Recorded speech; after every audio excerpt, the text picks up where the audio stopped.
Welcome to the Smart Weight Loss Coaching Podcast. I'm Dr. Lisa Olson, a board-certified weight loss medicine specialist and certified life coach. In this podcast, I'll share fresh insights and effective techniques for incorporating mindset, habit change, and proven science into your life. Are you ready to achieve sustainable weight loss, wellness, and longevity? Then let's jump in and lose weight the smart way. I started asking questions about people's homes on my weight loss intake questionnaire over a decade ago. I'd like to say it was a stroke of genius to ask about this, but truthfully, it wasn't my idea in the beginning. It started with a client story that spurred me to get curious about the state of clutter in people's homes. I had a client, let's call her Elaine, who lived alone and was eating her dinner on a small table while sitting on the couch watching TV every night. Back then, it was already well understood that eating while watching TV was distracted eating, and we knew that people would eat more when they were distracted. We don't tend to notice our hunger and fullness cues as easily, so we'll keep going until something makes us stop. Our show is over, our plate is empty, we get interrupted by a phone call. But in the absence of anything stopping us, we'll keep eating long after we've had enough. So I was asking my client, Elaine, if she would simply move from the couch to the table away from her TV, just to change up her distracted situation for eating. She paused in a way that made me think there was more to the story. So I started asking questions. Did she have a kitchen or dining room table or some other place to eat? She did, yes. But there was another pause, and she finally explained to me that there were piles of stuff all over her table and the surrounding chairs. Lots of piles of mail, bills, catalogs that she meant to look at later. There was laundry, some folded, some waiting to be folded later, parked on the chairs, and some clothes there that needed to be donated. There were dishes that were clean but needed to be put somewhere, and there were various other things, from books to mittens to old newspapers and magazines.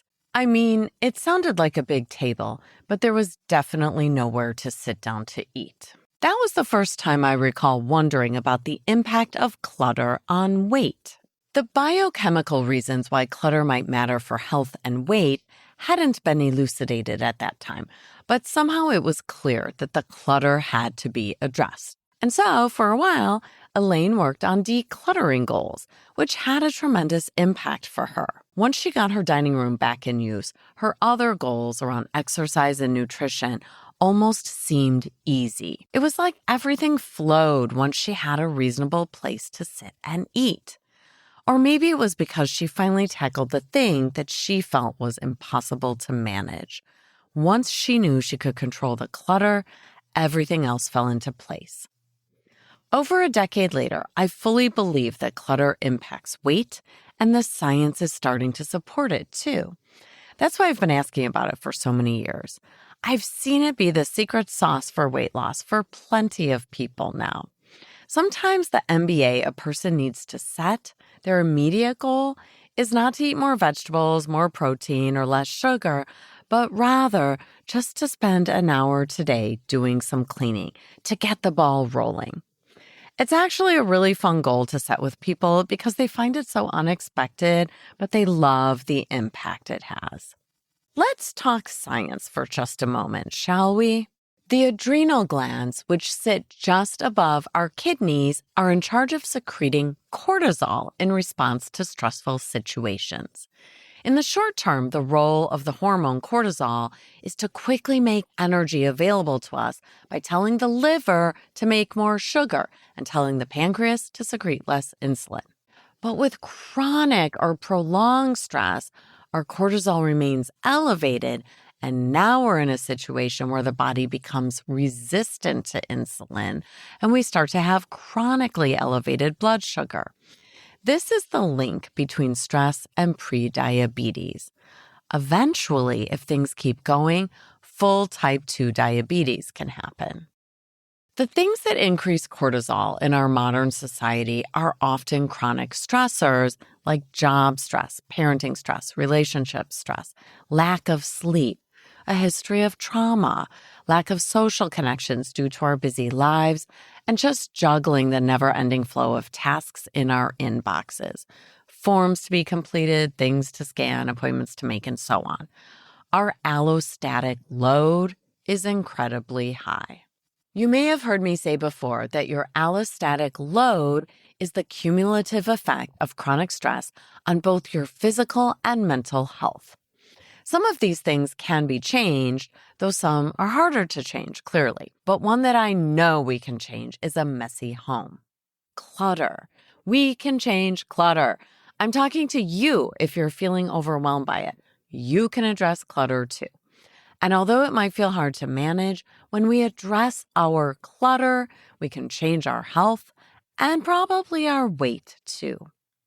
In one study, women who considered their home cluttered or messy were found to have higher levels of cortisol throughout the day, as opposed to women who described their homes as neat.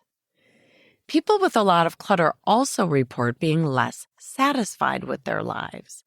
And researchers have found that being in a disorganized space reduces our ability to focus and negatively impacts our working memory. When people are living in a cluttered or messy situation, they're less likely to invite people into their homes, which can increase social isolation, another thing that impacts our health and longevity. I just told you that people who have high levels of stress and high levels of cortisol will often develop insulin resistance and elevated blood sugar levels, which can lead to prediabetes or diabetes.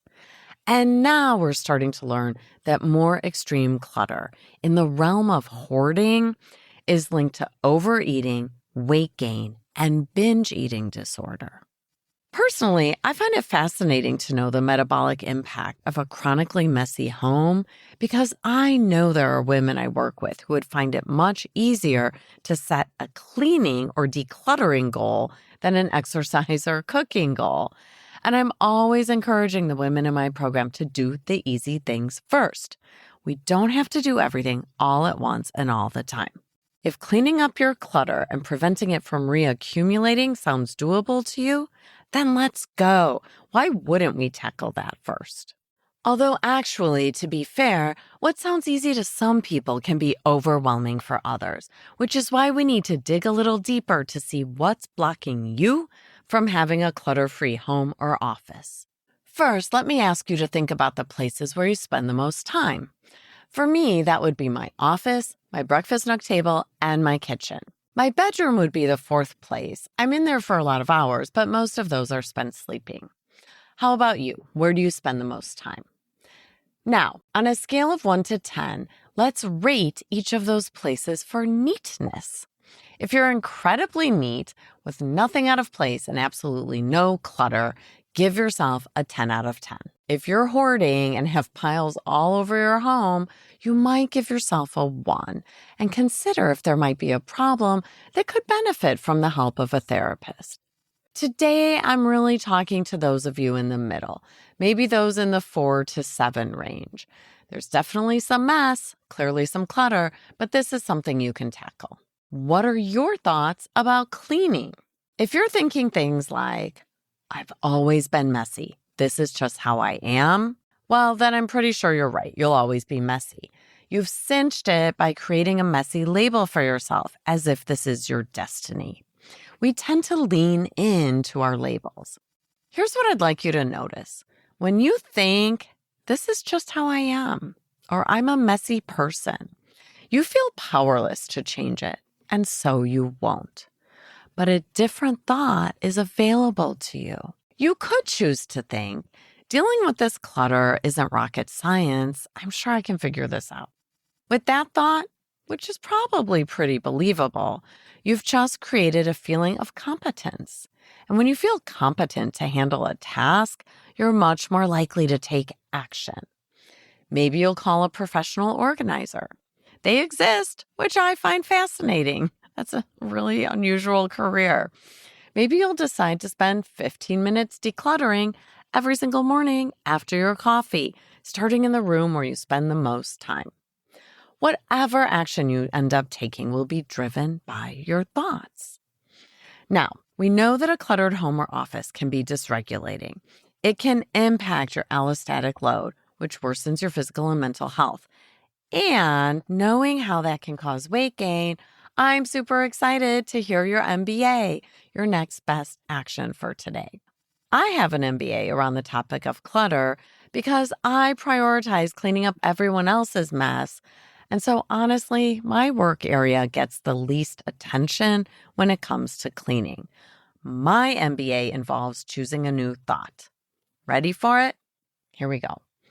My kids are perfectly capable of picking up their own clutter, and everyone can help with cleaning up after meals. When I think that, I feel empowered to walk past the backpacks on the floor and the discarded school papers in order to take care of my own space for my health and for my weight. One last thing before you go.